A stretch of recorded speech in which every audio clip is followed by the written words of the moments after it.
Welcome YouTube family. नमक हराम ड्रामे की हर एपिसोड तो होते जा रही है और भी ज़्यादा थ्रिलिंग और भी ज़्यादा इंटरेस्टिंग। हर एपिसोड में आपको इस कदर मज़ा मिलेगा, इस कदर जो है वो इंटरेस्ट डेवलप होगा आपका कि आप उसको मिस ही नहीं कर सकेंगे। हम यहाँ पर बहुत मजबूर हो चुके हैं इमरान अशरफ की एक्टिंग को लेकर। हर बोल जो उन्होंने बोला है और किस अंदाज में बोला है वो सिर्फ वही उन्हीं पर सूट करता है, किसी और पर आई डोंट थिंक सो कि ये बोल उनको बहुत ही सूट करते हैं। और बात की जाए तो मीन साहब की एक्टिंग भी बहुत कमाल थी। कैसे किस तरीके से उन्होंने मुरीद साहब को आके कहा, मुरीद मुझे वो बंदा चाहिए और उसको ढूंढ कर लाओ। कोई ऐसा है जिसकी औकात इतनी ज़्यादा है कि वो अमीन साहब से पंगा ले सके, और अमीन साहब की इज्जत पे हाथ मारा है।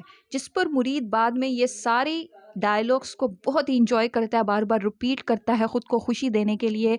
और कहता है कि आज वो मुंह के बल गिरा है, इस कदर गिरा है कि अब मिट्टी भी उसके हलक पे फंस चुकी है कि उसको सांस तक नहीं आ रहा। और यही हालत है बिल्कुल अमीन साहब की कि उसको वाकई सांस नहीं आ रहा।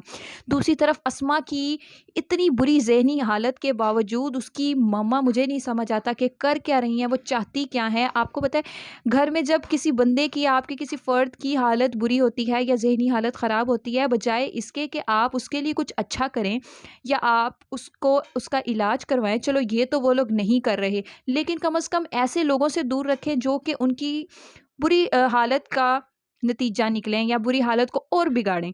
अब यहाँ पर आप देखते हैं कि उसके घर बार बार मेहमान आ रहे हैं और वो अस्मा को ऐसे डांटती है वो आंटी, और वो कहती है जी तुम तो भाग गई, तुम तो भाग गई, और बार बार एक ही बात करी जा रही है, जिस पर उसकी मामा कोई रिएक्शन ही नहीं देती।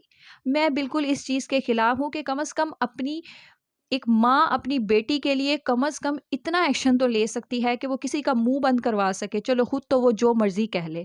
तो यहाँ पर ये चीज़ सबसे बुरी दिखाई गई है कि जी अस्मा जो है वो, उसकी बहुत बुरी हालत है, वो बस रोती रहती है, बार बार फुटेज देखती रहती है, रिपीट करती है चीज़ों को।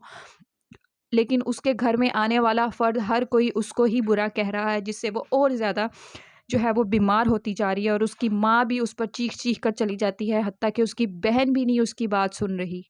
सबसे ज़्यादा इंटरेस्टिंग की बात इस एपिसोड में ये थी कि अमीन साहब जो है वो जब अपनी फ्रेंड के पास जाते हैं और वो उसने बार बार मुरीद का हवाला भी देती है और बार बार उसकी तरफ उनकी जो है वो तवज्जो उस तरफ करवाती है जो आपका गुलाम है, जो नमक हलाल है, मुरीद की बात करती है बार बार कि आप जो मर्ज़ी हुक्म उसको दे सकते हैं, तो आप अस्मा की शादी उससे क्यों नहीं करवा देते, क्योंकि उन्हें लगता है अस्मा से अब कोई शादी नहीं करेगा।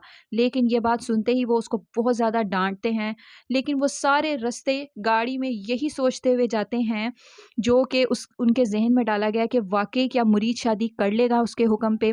तो वो ये सोचते हुए सीधा मुरीद के कमरे में चले जाते हैं, जहाँ पर मुरीद अपनी माँ की यादों में, उनके अपनी माँ के दुपट्टे में लपेटे हुए खुद को अपनी माँ को याद कर रहा होता है। हर वो सोच जो सोच रहा होता है, किस तरीके से मीर साहब ने उसकी माँ की इज़्ज़त भी लूटी थी और जिस बात पर उसकी माँ ने खुदकुशी की, ये मंज़र मुरीद ने अपनी आँखों से देखा है, जो कि वो कभी भी माफ़ नहीं करेगा अमीन साहब को।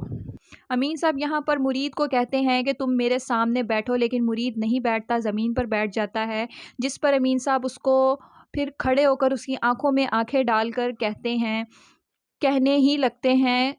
लेकिन यहाँ पर वो मंज़र याद आ जाता है अमीन साहब को कि किस तरीके से उसने मुरीद की माँ के साथ बुरा किया, और वो सारे मंज़र कहते हैं ना कि वो इंसान को कभी ना कभी उसका ज़मीर ज़रूर जगाता है या मलामत करता है। तो शायद यहाँ पर भी अमीन साहब के ज़मीर ने मलामत की होगी या उससे शर्म आई हुई होगी कि मैंने इसकी माँ के साथ कितना बुरा सलूक किया था, तो मैं इससे क्या कहने जा रहा हूँ। तो वो ये सोचते ही बाहर निकल जाता है। मुरीद बार-बार उसके पीछे भी जाता है और कहता है कि क्या हुआ साहब, आखिर ऐसी क्या बात होगी, आप जा रहे हैं, आप खामोश हैं। लेकिन वो कुछ नहीं कहता और वहाँ से चला जाता है।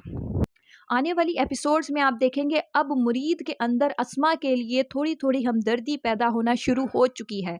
क्योंकि जब उसका दोस्त कहता है कि हम अपना अगला वार जैसे भी करेंगे हमें बहुत मोहतात होकर करना होगा, क्योंकि अब अमीन साहब भी बहुत एक्टिव हो चुके हैं, ठीक है? और वो ढूँढ रहे हैं उसको जिसने उनकी इज़्ज़त पर हाथ मारा है, और हमें जल्द ही कदम उठाना होगा। वरना जिस तरह की अस्मा की हालत है ना, कहीं वो खुदकुशी ना कर ले, जिस बात पर मुरीद बहुत ज़्यादा गुस्से में आ जाता है और फ़ौरन कहता है नहीं। क्योंकि उसको अंदर ही अंदर पता है कि उसने अस्मा के साथ जो कुछ किया है, उस लड़की का कोई कसूर नहीं था। वो एक नमाज़ी परहेज़ी और एक अच्छी लड़की है, अच्छे दिल की लड़की है, और उसके साथ जो कुछ हुआ है उसमें उसका कोई कसूर नहीं है। ये बात वो अस्मा की सिस्टर को भी कहता है कि क्या पता अस्मा का कोई कसूर ना हो, तो वो क्यों मानेगी ये सब कुछ? जिस पर उसकी बहन कहती है नहीं उसका कसूर ही है। सिर्फ़ और सिर्फ़ मुरीद जानता है कि अस्मा का कसूर नहीं है। अब वेरी नेक्स्ट स्टेप मुरीद का यही है कि उसने सबसे पहले अमीन साहब का जो शक है अपने ऊपर से हटा लेना है, कि कहीं वो भूल के भी मुरीद पे शक ना करे। और सबसे तीसरी बात ये है कि वो अस्मा को अब ठीक करेगा, या अस्मा को कभी भी खुदकुशी नहीं करने देगा। अस्मा का साथ देने वाला है मुरीद आगे जाकर। ज़रूर देखिएगा नेक्स्ट एपिसोड, और हमारे साथ जुड़े रहिएगा। चैनल को जिसने सब्सक्राइब नहीं किया सब्सक्राइब कर दें, बेल आइकन भी प्रेस कर दें। नमक हराम की नेक्स्ट थ्रिलिंग एपिसोड आपको मिलेगी।